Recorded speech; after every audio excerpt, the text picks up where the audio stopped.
সাদিয়া একদিন মার্কেটে যায় কাপড় কেনার জন্য, সামনে একটা ড্রেস দেখে তিনি অবাক হয়ে যায় এবং টেনশনে পড়ে যায়।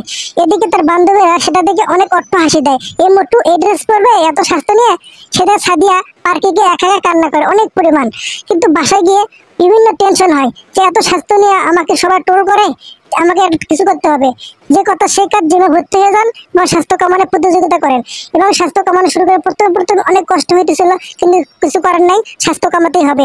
বাসাতে একা একা দিন রাত জিম করতেছিল স্বাস্থ্য কামানোর জন্য। এদিকে খাওয়া অনেক কমিয়ে দিয়েছে, ফাস্টফুড বাদ, শুধু শাকসবজি খেতেন কিন্তু অল্প।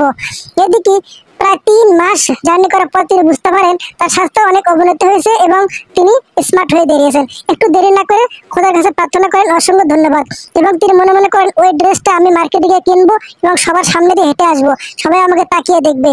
এদিকে তার বান্ধবীরা সেটা দেখে অনেক অবাক হয়ে যায়, হায় হায় হায়, এটা কিভাবে সম্ভব, তিনি এত স্মার্ট হলেন কিভাবে। তিনি বললেন চ্যানেলটা সাবস্ক্রাইব কর, তাহলেই বুঝতে পারবি। দেখ